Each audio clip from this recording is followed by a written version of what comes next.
La parashá de hoy, que se titula Toldo, que quiere decir generaciones o descendencia, se encuentra ¿dónde? En Génesis capítulo 25, desde el versículo 19 al capítulo 28, versículo 9. Allí usted va a encontrar los siguientes temas o historias. Está el nacimiento de Jacob y Esaú, está la porción donde Esaú vende su primogenitura, está el momento donde Isaac tiene que permanecer en Gerar, y esto es bien importante, Gerar. Está en el capítulo 27 del 1 al 40, donde Jacob obtiene la bendición, y en el capítulo 27 del 41 al 28, 9 está cuando Jacob huye de Esaú. Todo eso se encuentra aquí en esta parashá, y habíamos iniciado nuestra conversación o nuestro estudio hoy diciendo de que en el vientre de Rebeca habían dos seres totalmente distintos. Fueron engendrados por el mismo padre y en la misma madre, pero eran dos personas totalmente distintas. Esaú echaba de poco la bendición y la palabra de Dios, mientras Jacob estaba pendiente de las enseñanzas de su padre. Esaú aparentaba que las oía. No solo esto, sino que él no asistía a las clases de los maestros de la época, y si lo hacía, digamos, para tener una apariencia dentro de su padre de que él se estaba consagrando a Dios o que estaba interesado en la palabra en recibir el estudio de la Torá. A veces nosotros nos sorprendemos porque hay personas que están dentro de nosotros y hay algunos que están poniendo atención y hay otros que pareciera que no estuvieran poniendo atención. Y esos que parecen que no están poniendo atención están absorbiendo más que aquellos que sí están poniendo atención. Porque puede ser que ese que está allí está aparentando,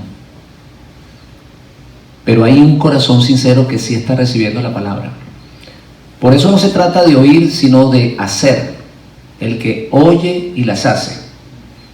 El que oye y las hace. ¿Sí se dan cuenta la diferencia? Entonces Esaú oía la voz, pero no la hacía. Jacob la oía y la llevaba a la práctica. Pero Esaú mostraba una apariencia delante de su padre, porque Esaú sabía que él era el primogénito. Entonces él tenía que mostrar una apariencia delante de su padre. Y esto hizo que Isaac tuviese preferencia por Esaú. En otras palabras, Esaú pudo engañar a su padre. Nosotros aquí siempre hablamos, cuando tocamos este tema, de que Jacob engañó a su hermano. ¿Verdad que siempre tocamos ese tema? Es que Jacob engañó a su hermano porque le robó la primogenitura. Pero ¿qué dice la Biblia? Todo lo que el hombre siembra cosecha, ¿cierto? ¿Y qué era lo que estaba haciendo Esaú? Engañando a su padre. Si se dan cuenta, mis hermanos, que lo que el hombre siembra cosecha. Cada vez que nosotros tocamos este tema, siempre, por lo general, las personas dicen: es que Jacob le robó la primogenitura. Es que Jacob engañó a su padre y a su hermano y le robó la bendición. Pero no nos damos cuenta que eso le sucede a Saúl porque él estaba engañando a su padre. Estaba tratando de aparentar algo que no era. Un Midrash dice, para que ustedes tengan idea, el nivel espiritual de Esaú, que cuando Esaú no encontró casa para traerle la comida a su padre. ¿Por qué? Porque el Midrash dice que los ángeles de Dios le quitaban la casa a Esaú para darle tiempo a Jacob que recibiera la bendición. Él agarraba el animal, pero entonces el ángel se lo soltaba. Y como sucedió varias veces, ¿sabe qué hizo Esaú? Según el Midrash, llegó a la casa y mató un perro y lo cocinó y se lo trajo a su padre. Y cuando Esaú entró allí a la tienda de Isaac, dice que Isaac percibió un olor como el olor del infierno.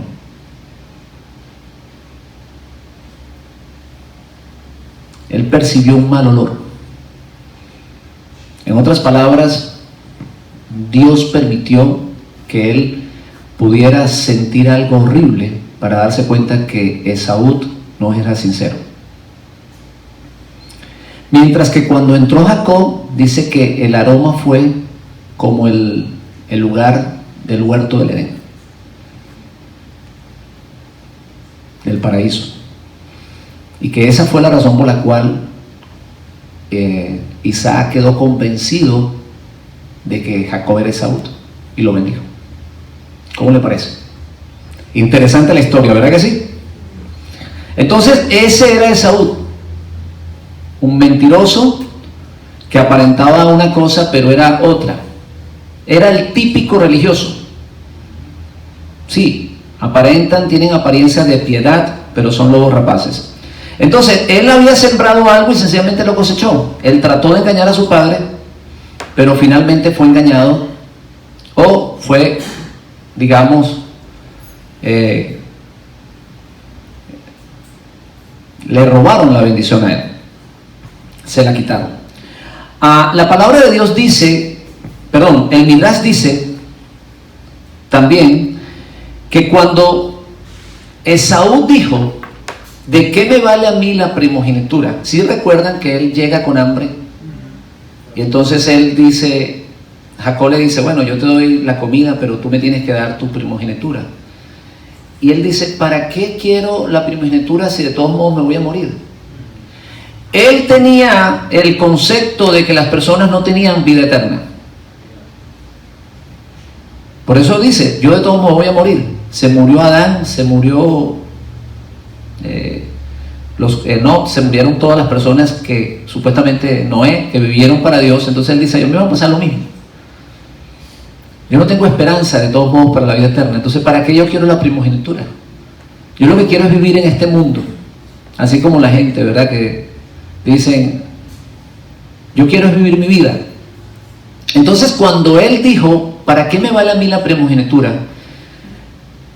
Dice Midrash que en el tribunal celestial se oyó una voz que dijo, entonces, ¿para qué quieres la bendición? Y yo quiero detenerme un poquito acá, porque las personas siempre quieren la bendición, pero no quieren la primogenitura. No quieren ser estudiadores de la Torá, no quieren guardar los mandamientos, pero sí quieren la bendición, ¿sí o no? ¿Verdad que la gente siempre quiere la bendición? Y entonces van y empiezan a rezar, Dios mío, ¿por qué no me mandas a mí esa bendición? Dice, pero ¿para qué quieres la bendición si no quieres la primogenitura? Si desprecias ser el primogénito, no te puedo dar la bendición. Al Mesías se le dio la bendición porque él apreciaba la primogenitura. Por eso se le termina dando la bendición ¿a quién? A Jacob. Porque él deseaba, ¿qué cosa? La primogenitura. Entonces la bendición viene después del deseo de la primogenitura. ¿Cuál es el deseo de la primogenitura? El deseo de estudiar la Torá, de amar los mandamientos, de vivir para Dios. Cuando tú tienes ese deseo y ese sentir, entonces ¿qué pasa? Dios te da ¿qué cosa? La bendición. Pero cuando tú no tienes ese deseo, entonces sencillamente no te llega la bendición. Y usted clama, llora, chilla, patalea, hace todo lo que sea y las puertas del cielo cerradas. Cerradas, con candado y todo. Pero en cuanto usted llega y dice, Señor, yo te quiero agradar, yo quiero vivir para ti, inmediatamente se abren las puertas y comienza a llover la bendición. ¿Cómo le parece? Amén. Eso le pasó a Esaú. Él no quiso la primogenitura y por tanto en el cielo se oyó una voz y dijo, tampoco te daré la bendición. O sea que cuando nosotros vemos esta historia desde este punto de vista, verdaderamente lo que podemos llegar a la conclusión es que Esaú cosechó lo que sembró. Él engañó y fue engañado. Y la Biblia dice que él lloró con lágrimas después de todo, después de ver, de caer en cuenta lo que había perdido, pero no le sirvió de nada, porque ya no lo pudo corregir, o no podía corregirse porque era demasiado tarde. Déjenme decirle algo. Cuando la Biblia dice que para Esaú no hubo oportunidad, ¿saben por qué se refiere a eso? Se refiere porque él tuvo una vida para arrepentirse y no lo hizo. Y cada uno de nosotros tenemos una vida para arrepentirnos.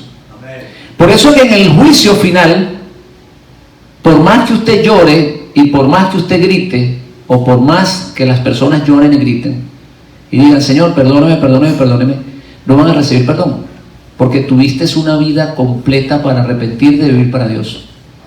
¿Estamos de acuerdo con eso? Allá dice la palabra que será ¿qué cosa? El crujir, el llorar y el crujir de dientes. O sea, allá va a haber el lloriqueo. Sí, van a comenzar la gente a llorar. Y así como Esaú lloró, pero no se le pudo entregar la bendición, ni devolverle lo que había perdido, las personas que no se arrepientan en esta vida, en el día del juicio, van a llorar. Cada día que Dios saca el sol y alumbra tu vida, es una oportunidad más que Dios te está dando para que te arrepientas y para que vivas para Él. Cada soplo de aire que reciben tus pulmones, cada soplo de aire que reciben tus pulmones es una oportunidad que Dios te está dando para que cambies tu destino. ¿Sí lo sabían? En el momento que Él corta el aire que entra a tus pulmones, en ese momento Dios te está diciendo, se acabaron las oportunidades. Suena como duro esto, ¿verdad que sí? Pero así es. Es aquí, hermanos míos, en este momento, en esta vida, donde nosotros decidimos si entramos en el milenio y si queremos la vida eterna. No allá, una vez que pasemos, una vez que nuestra alma es arrancada del cuerpo, no hay decisión sobre nosotros. Nosotros tenemos el derecho ahora, en este momento, de decidirlo. Esaú decidió vivir para sus placeres, no le importaba la palabra de Dios, no le importaba la enseñanza de sus padres, no le importaba ir a la sinagoga, era un hipócrita, mientras que Jacob sí lo quería. Y por tanto recibió la bendición. Y hoy cantábamos aquí ese coro muy hermoso que dice, y Él es el Santo de Israel, o su nombre es el Santo. Mira lo que dice, su nombre es el Santo de Israel. Cuando usted lee la palabra de Dios, se va a dar cuenta que Dios se identifica en la Biblia en muchas ocasiones como el Santo de Israel. ¿Cómo es posible que Esaú es mellizo de Jacob y ni en una sola ocasión diga la Biblia que él es el santo de Esaú?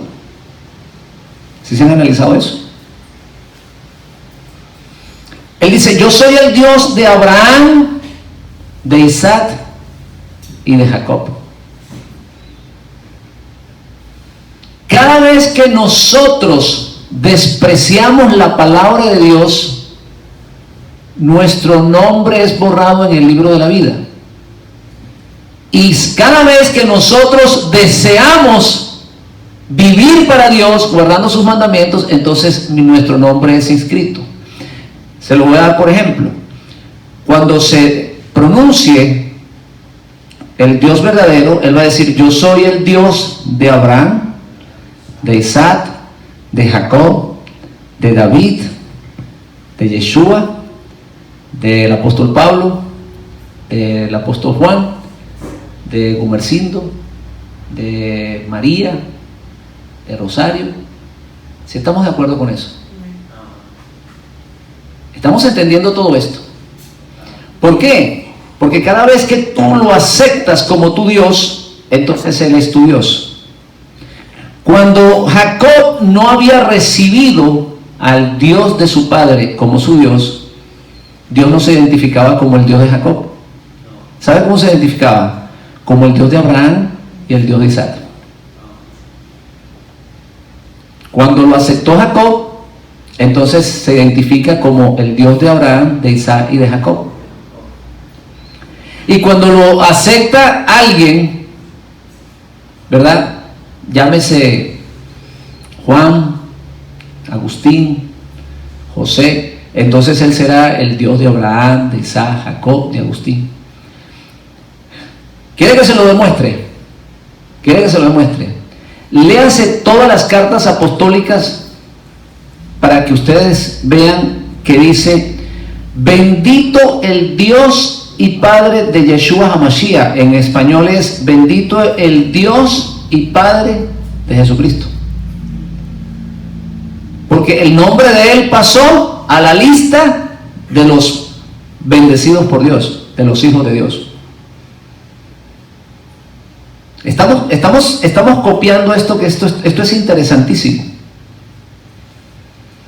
¿Y sabe lo que dice la Biblia? Él no es un Dios de muertos, sino un Dios de vivo.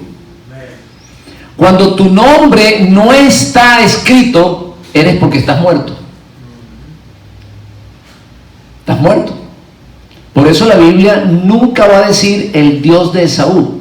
Se refiere a Esaú en la Biblia, en muchas ocasiones, pero jamás usted va a encontrar la palabra el Dios de Esaú, sino el Dios de Jacob o el Dios de Israel. Así que Dios es Dios de aquel que lo recibe como Padre, de aquel que decide guardar los mandamientos de Dios.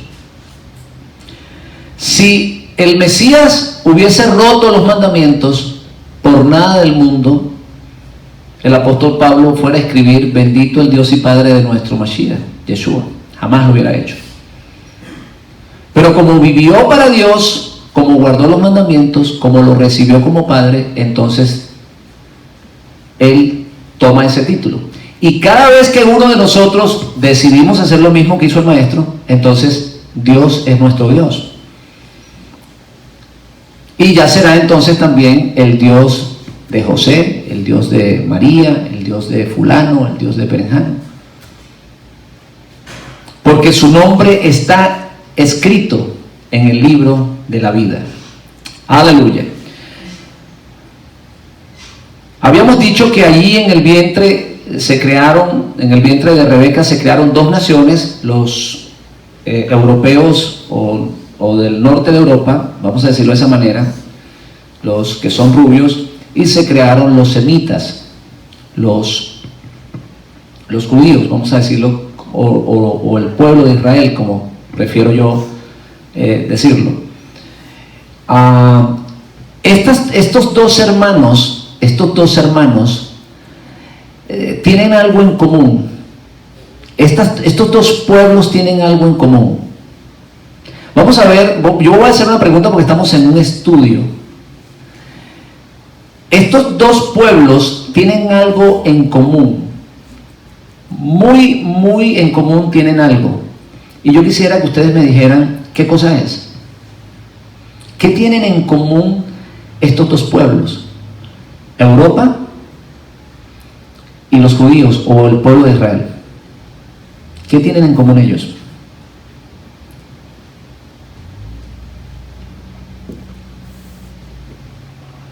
Todos creen que Yeshua es el Salvador. Si ustedes se dan cuenta, la religión que le ha robado la identidad a Israel, ¿de dónde nace? De Italia. ¿Quién le robó la identidad al pueblo de Israel? El hermano Esaú. Si estamos viendo esto, ¿dónde nace la Iglesia Católica que le roba la identidad al pueblo de Israel? ¿Dónde nace? Nace en Roma. Nace en la casa de Esaú. Vamos a hacer un estudio de lo que va a suceder con Esaú, pero no tenemos tiempo ahora. Pero esto es bellísimo. Hemos dicho que Esaú era ¿qué cosa? Aparentaba amar a Dios, amar a su palabra, pero no lo hacía. ¿Y qué es lo que sucede con la iglesia que se parece a la verdad? Aparenta. ¿Cómo se visten los curas? ¿Han visto cómo se viste el Papa? Él se viste como un judío. Se pone la kipá. Y tienen apariencias de piedad. ¿Y dónde nace la iglesia católica? Nace en Roma, en la casa de Esaú. ¿Cómo le parece eso? Es interesante todo esto, ¿verdad que sí? La iglesia que más supuestamente se parece al verdadero mesianismo o a la iglesia judeo-mesiánica, porque ese es el cuerpo del Mesías judeo-mesiánico, es la que se parece aparentemente es la iglesia católica. Y todo lo que desciende de la iglesia católica o todo lo que se deriva de la iglesia católica se parece. Hay una apariencia. Dice, yo amo a Cristo. Todos aman a Cristo y dan la vida por ellos. Pero cuando tú le dices, tienes que congregarte el sábado, pegan un frenazo. Pero si lo amas, guarda sus mandamientos. Eso es lo que dice, ¿no? La palabra de Dios en Juan 14. Dicen que aman a Cristo y dan la vida por Él, pero no viven como Él. Y por allí dice que el que le ama, vive como Él. ¿Verdad que sí? Ser imitadores de mí, dice el apóstol Pablo, como yo, ¿de quién? De Cristo. Cuando tú amas a alguien, tú quieres ser como Él. Entonces, si amamos a Cristo, al Mesías, debemos de imitarlo y ser como Él. Y es por eso que Él le dice a los discípulos, si ustedes me aman, ustedes tienen que hacer lo que yo hago. Guarden los mandamientos. Y si ustedes hacen eso, entonces el Padre los va a premiar. Y les va a enviar poder del cielo para que ustedes le agraden. Y para que donde yo estoy, en la posición que yo estoy, eso es lo que está diciendo Él, hermanos. Él no está diciendo que Él está en el cielo. No, hermanos.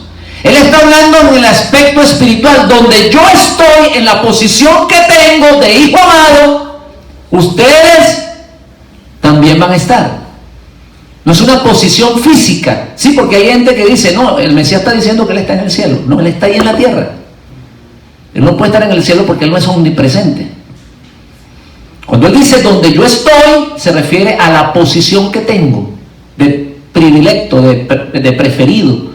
En esa posición ustedes van a estar, de escogidos, de amados, para que donde yo estoy también vosotros estéis. ¿Por qué? Porque lo vamos a imitar. La iglesia católica aparenta amar a Cristo. Y no solo eso, se hacen unas cruces. ¿No lo han visto? Y se la colocan acá. Y se ponen un gorro y se ponen una cruz. Supuestamente es porque aman a Cristo. Eso lo hacen ellos porque supuestamente aman a Cristo.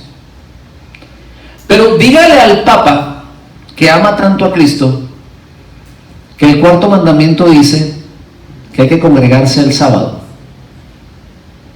Vaya al Vaticano y dígale eso al Papa. Y va para afuera, hermano, como el corcho de una limonada cuando la baten. Lo sacan los guardias. La guardia suiza lo saca para afuera. ¡Aleluya! Aparentan, pero no son. Es que yo amo a mi Jesús. Vive como Él. No. Eso era para los judíos. Yo estoy bajo la gracia. Entonces, eran dos hermanos, hijos del mismo padre, pero totalmente distintos.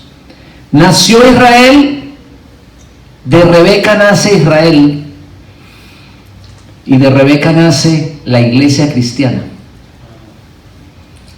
Se parecen, ¿verdad que sí? ¿Verdad que se parecen mucho? Donde quiera que van, la gente dice, mira Cristo, el Mesías. Se parecen, pero no son. Son mellizos, pero no están engendrados por la misma palabra. Aleluya. Son dos palabras totalmente distintas. De la misma manera que Esaú y Jacob fueron engendrados por dos espermas distintas. María o Miriam, la madre del Mesías, es un tipo de Rebeca. O Rebeca es un tipo de María. Rebeca es la sombra de María. Porque de María nace Yeshua y nace lo que se conoce como el mesianismo o el judaísmo mesiánico de Yeshua. Pero más adelante, ¿qué nació también? El cristianismo. ¿Sí se dan cuenta? O sea, que de la palabra que recibieron los discípulos, nació el judaísmo mesiánico. Pero de la palabra que recibieron aquellos que se fueron separando de los discípulos, nació el cristianismo. Dos simientes distintas. No es la misma simiente. La palabra que se predica dentro de las iglesias cristianas no es la misma que se predicaba en las sinagogas o en los movimientos mesiánicos judíos. No es la misma. Es totalmente distinta. La palabra que nosotros predicamos acá no es la misma que predican dentro de los templos cristianos. No es la misma. ¿O sí es la misma? No es la misma. Mientras allá en las iglesias cristianas le dicen a uno, usted no tiene por qué guardar los mandamientos, coma todo el cochino que quiera. Aquí decimos, nosotros debemos guardar el mandamiento. Nosotros tenemos que comer kosher. Es otra palabra. La Biblia dice, vosotros sois el templo del Espíritu Santo de Dios. Es que allá yo me puedo tomar toda la cerveza que yo quiera. Así no te dicen allá. Eso no hay problema. Al otro día vas donde el cura y te rezas y le pides perdón y ya todo el efecto de la cerveza se te fue. Aquí hay otra palabra que te dice, no te embriaguéis con vino, sino más bien ser, ¿qué cosa? Lleno del Espíritu Santo. Son dos palabras distintas. Mientras allá te dice, no importa el día que te congregues, aquí te decimos que el día que te congregues, que está dentro del pacto de Dios, es el séptimo día. Entonces se parecen, pero no son. Allá están diciendo que Dios se hizo carne, que que Jesús es el Padre, en fin, todo eso, que es la tercera persona de la Trinidad o la segunda persona de la Trinidad. Aquí decimos que Jesucristo es el Mashiach, el ungido por Dios. Se parecen, pero no es. ¿Sí se dan cuenta la diferencia? Usted dirá, no, eso es lo mismo. No es lo mismo. Por allá predican a un Mesías que acepta cualquier cosa y que cuando le dan una bofetada pone la otra. Pero acá no predicamos eso. Aquí predicamos que nosotros debemos ¿de qué? De ser sabios y de ser astutos. No nos podemos dejar engañar, mis hermanos. Eso no fue lo que dijo el Mesías. Sed astuto como serpientes. Sí, porque es que hay un concepto de que porque eres cristiano, entonces tienes que ser manso y aceptar todo. Y aceptar que la gente te ofenda, aceptar que la gente haga bullying de ti, aceptar que tú eres cualquier cosa, y no te puedes poner bravo. Así te dicen, pero te vas a poner bravo si eres pastor. Sí. Ellos piensan que el Mesías no se ponía bravo. Ellos creían que todo lo que le hacían a él no se ponía bravo. Es más, ellos piensan que él no sentía, que no importa lo que la gente hiciera, que él no sentía. Y en una ocasión sanó a 10 leprosos y dijo, ¿y dónde están los otros? Sí sintió, ¿verdad que sintió? Porque era un ser humano. Solamente uno vino a darle la gloria a Dios. Solamente uno vino a agradecer. O sea que sí sentía. Entonces son dos simientes distintas. La simiente que recibieron los discípulos, que recibió Pedro, que recibió Pablo, que recibió Bernabé, que recibió Timoteo, es una simiente muy distinta a la que los padres supuestamente de la iglesia cristiana comenzaron a predicar. Allá en el concilio de Nicea se comenzó a crear otro Jesús, otro Yeshua, totalmente distinto al que los discípulos originarios o los emisarios del Mesías habían predicado. Era un ser totalmente distinto, era otra simiente. Por eso Pablo habla de la simiente incorruptible, la simiente que recibió la Iglesia Católica o que comenzó a predicar la Iglesia Católica. Es una simiente corruptible que produce muerte, porque esa simiente está, ¿qué cosa? Mezclada con el pecado. ¿Sí estamos entendiendo esto? La mentira es un germen que produce, ¿qué cosa? Muerte. Y mientras una congregación esté recibiendo una palabra con ese germen, más adelante va a terminar muerto. Por eso dice la Biblia: conoceréis la verdad y la verdad te hará libre ¿de qué? De la muerte. Porque la paga del pecado, ¿qué cosa es? Muerte. Son dos simientes distintas. Entonces, son mellizos. Esaú y Jacob eran mellizos, hermanos, pero totalmente distintos por dentro, diferentes. Uno amaba la Torá, el otro disfrutaba de los deleites de la vida. Eso no es lo que sucede con la falsa religión. Solo les importan los deleites temporales, pero no piensan en lo eternal o en lo eterno. Aparentan agradar a Dios, pero es una falsa apariencia. No es cierto. No viven como viven los hijos de Dios. Violan la palabra, violan sus mandamientos. Aleluya.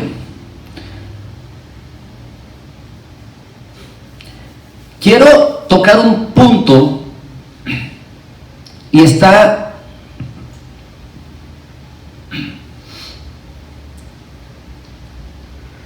déjeme buscárselo dónde está. En el capítulo 26. Y yo quiero, mis hermanos, que ustedes pongan mucha atención de esto. Yo con esto voy a cerrar la enseñanza. En el capítulo 26 del libro de Génesis, ustedes van a encontrar que Isaac trata de hacer lo que hizo su padre Abraham. Dice que había hambre en la tierra. Pueden abrir la Biblia ahí mientras tanto y ustedes lo van a buscar. Dice que había hambre en la tierra y él decide ir, ¿dónde? A Egipto. Pero allí va a encontrar una voz que le dice: no desciendas a Egipto. No lo hagas. No lo hagas. Quédate en Gerar. ¿Sí lo han leído? Vamos a leerlo. Porque esto es bien interesante, mis hermanos, y esto tiene una profundidad tremenda aquí.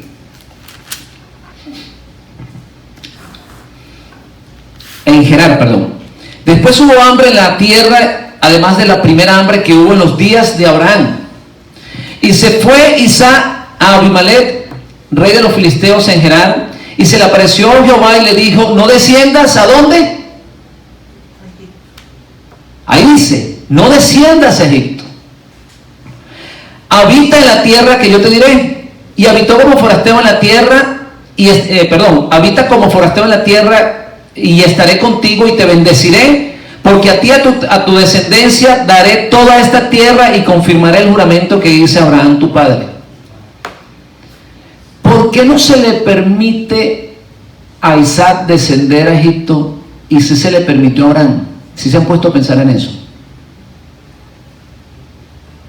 ¿Sí se han puesto a pensar en eso? Porque Abraham sí tuvo que buscar la bendición allá y a Isaac no se le permitió descender. Porque eso está escrito allí. Cuando en la Biblia está escrito algo, es porque tiene un significado. No lo escribieron porque quisieron. Porque es que necesitaban terminar el libro y dijeron, bueno, vamos a poner algo aquí que un relleno. No. Cuando se encuentra algo allí es porque tiene una explicación, porque tiene un sentido. Isaac no desciende a Egipto sencilla y llanamente porque Isaac nace en Canaán. Fue engendrado en la tierra prometida y allí nació y allí se crió. Abraham viene de Ur de los Caldeos. ¿Y sabes qué quiere decir eso, mis hermanos? Cuando tú eres engendrado en la verdad, tú no puedes descender a la mentira. No puedes descender a la mentira. Cuando tú vives en un hogar, hermanos, donde se predica la palabra de Dios, tú no te puedes ir a otro lugar. Dios no te lo va a permitir. Porque cuando el hijo pródigo se fue a la región lejana y estaba allá en el pecado, allá llegó juicio para que regresara. ¿Sí estamos entendiendo esto? Cuando tú naces, cuando tú eres engendrado por la palabra de Dios, tú no puedes regresar atrás. Tú tienes que quedarte en el lugar que Dios tiene para ti. Tu lugar no es Egipto, tu lugar no es Roma, tu lugar es Jerusalén. Isaac nació, fue engendrado en Canaán, por eso no podía descender a Egipto. Mientras que Abraham había nacido en Ur de los Caldeos, él sí podía ir allá. En otras palabras, el que ha sido engendrado allá afuera puede regresar, pero el que ha sido engendrado acá no puede volver. Por eso, mis hermanos, yo les digo a ustedes, tengamos mucho cuidado de apartarnos del camino de la verdad. Mucho cuidado. Por allí lo dice la Biblia. Les espera un horrible juicio. ¿Cómo dice Pablo? ¿O Pedro?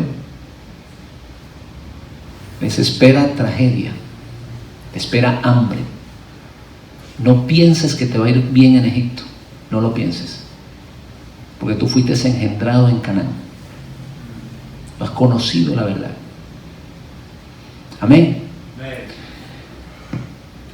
Mire una cosa, hermanos, que aprendemos de esta parashá por hoy. Isaac y Jacob nacieron de la misma madre, del mismo padre. La Biblia dice que Isaac amaba a Esaú, lo consentía. En otras palabras, él no tenía un cierto cariño especial para Jacob, lo tenía para Esaú. Pero la Biblia dice que Esaú amargaba el alma de su padre. ¿Y quieres que le diga cuál fue la consecuencia de todo esto? Que Esaú perdió la primogenitura y perdió la bendición. Cuando un padre le soporta todo al hijo y no lo corrige, ¿sabes qué está haciendo con el hijo? ¿Sabes qué está haciendo con el hijo? Le está quitando la bendición. Se lo voy a repetir otra vez. Cuando usted permite que su hijo haga lo que le dé la gana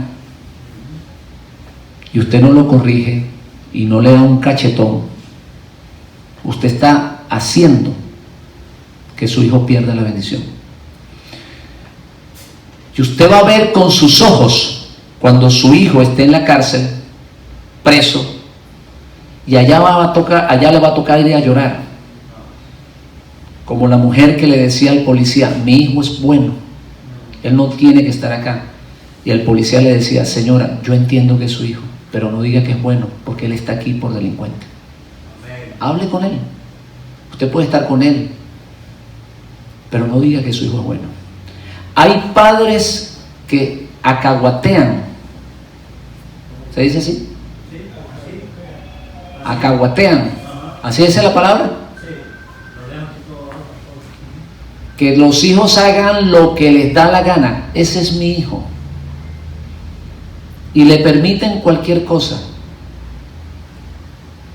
¿Sabes quiénes son esos padres? Son los padres que no aman a sus hijos. La Biblia dice, el padre que ama, ojo con esto, el padre que ama al hijo, lo corrige. El que no lo ama, no lo corrige. ¿Tú quieres ir por allá? Vaya, no me interesa. ¿Sabes? Cuando tú le estás diciendo al hijo, no hagas, o sea, haz lo que tú quieras, es porque no te interesa el hijo. Pero cuando tú corriges al hijo, aunque se vaya, regresa. Amén, hermano. Porque eso pasó con el pueblo de Israel. Dios le dio al pueblo de Israel palo. Y cuando se iba, regresaba. Yo recuerdo, hermanos, una vez que me robé unas monedas. Sí, yo quería comprarme unos patines. Y entré a un negocio y allá en Venezuela colocan un vasito o un potecito. Allá colocaban también un cochinito. Y allá la gente en diciembre ponían las monedas. Eso se le llama aguinaldo. Entonces usted compraba algo y llegaba, pum, le metía algo al cochinito. Entonces, esta gente que estaban al lado de mi casa tenían una gomera, cauchera, donde arreglan llantas. Ella tenía un potecito y allá la gente le metían las moneditas. Y un día yo estaba allí y vi el potecito lleno de monedas y dije, ahí están mis patines. Y empecé a hablar con él y cuando vi que se descuidó, cogí el potecito, yo era un muchacho. Y seguí caminando y por la parte del muro del lugar, yo me hice como el que estaba viendo el lugar donde ellos tienen las llantas y ahí cogí el potecito y lo tiré para el otro lado.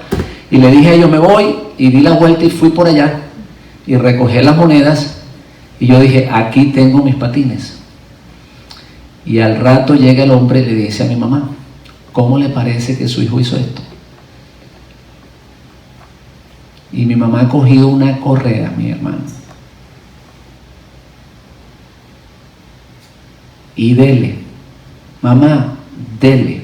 Y después que me dio, había que ir a devolver las monedas.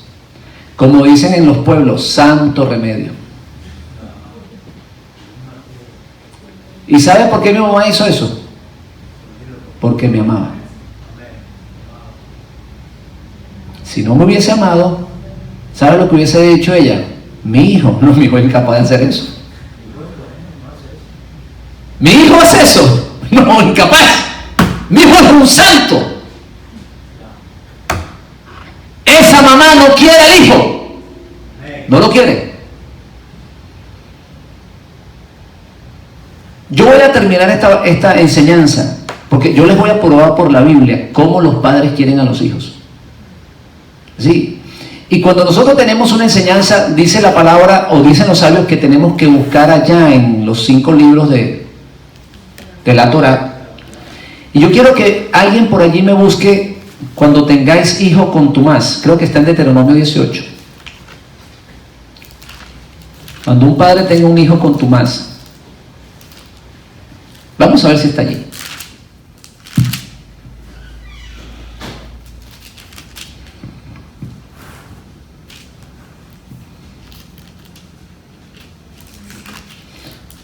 A ver, ayúdenme a buscarlo, por favor, porque yo quiero que ustedes entiendan esto.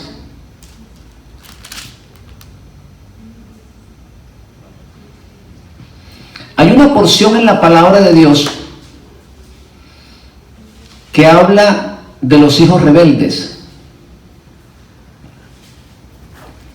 Y como nosotros hemos dicho que cuando tenemos que comprobar una enseñanza, si es cierta, si es válida, si viene de parte de Dios, si está en la Biblia, tenemos que ir a los 5 libros de la Torá. Aquí hay una porción de la palabra. ¿21 qué? 21 y 18, ¿verdad que sí? Dice, si alguno tuviese hijo contumaz y rebelde. En otras palabras, si un padre le sale ese hijo chueco, dice así, que no obedeciere a la voz de su padre, ese es un hijo del papá y de la mamá, no es un hijo adoptado. Ni obedeciere la voz de su madre, y habiéndole castigado, o sea, le llamas la atención, le das un correazo para que aprenda. Y habiéndole castigado, dice la palabra, no desobedecieres.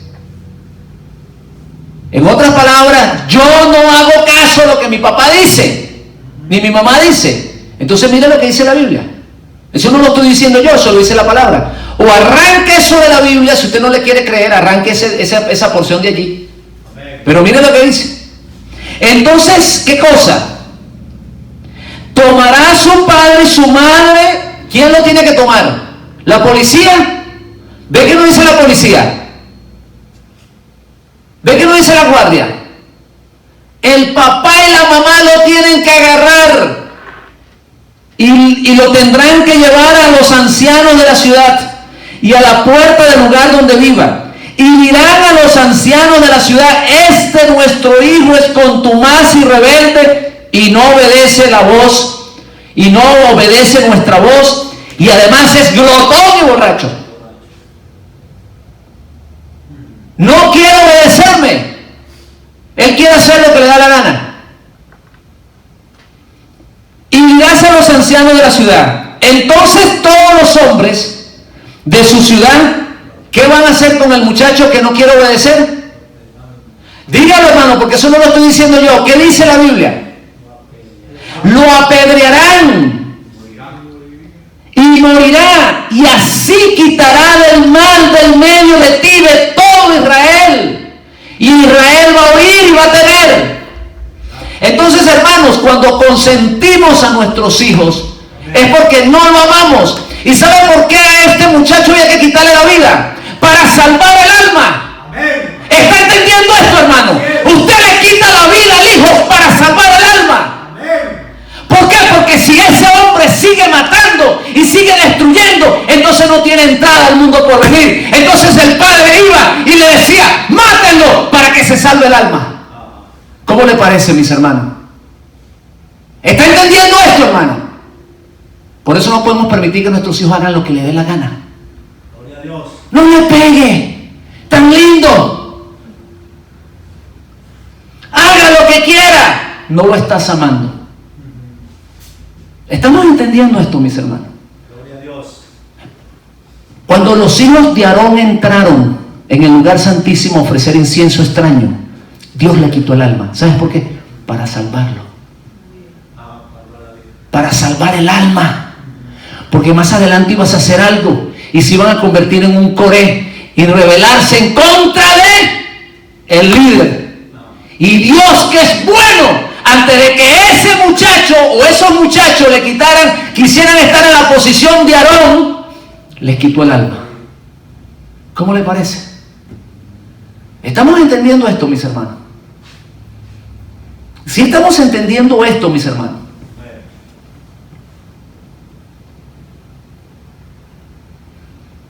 no le acepte todo a su hijo.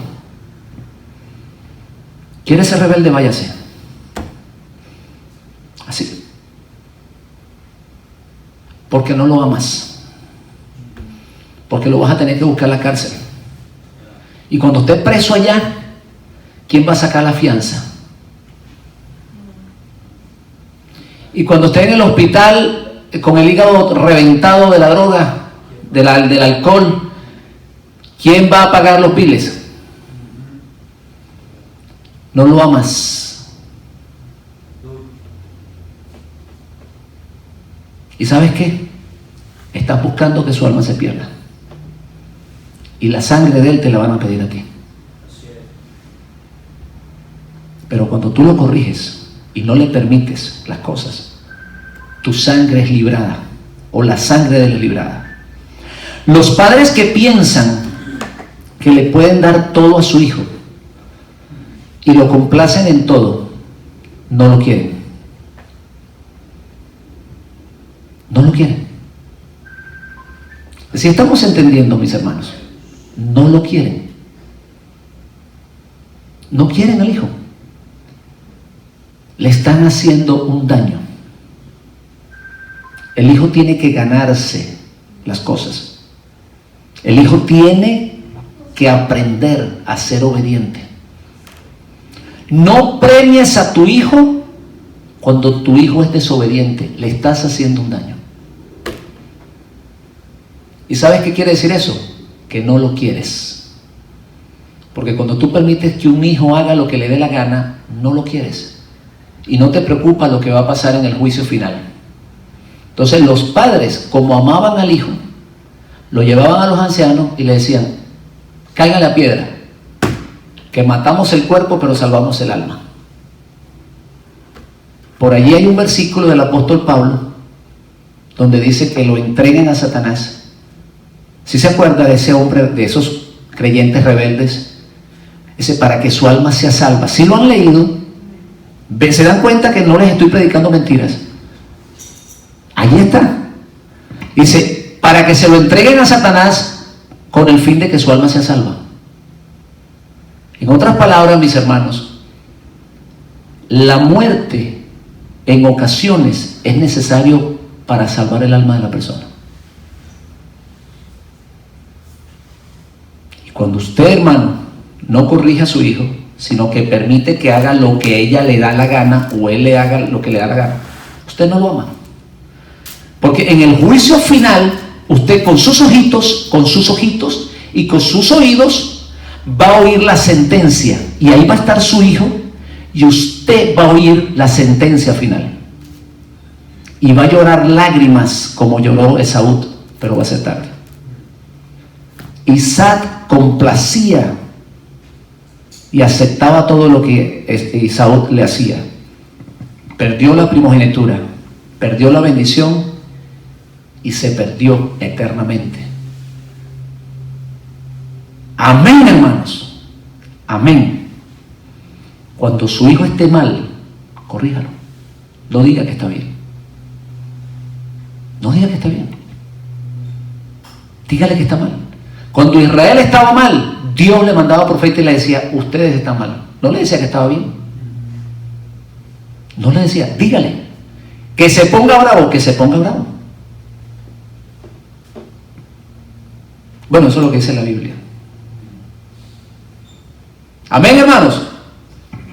Usted puede conseguir su propia versión de la Biblia. Yo le estoy leyendo la Reina Valera. Yo no estoy leyendo otra. Yo no estoy leyendo aquí una Biblia extraña. En Reina Valera 1960, que es la que todo el mundo quiere oír. Ahí lo dice. El padre que ama a su hijo lo corrige. Vamos a darle gracias a Dios por esto, mis hermanos. Hoy aprendimos eso.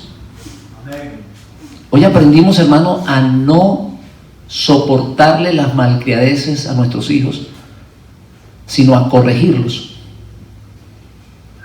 ¿Saben lo que hacen los judíos ortodoxos?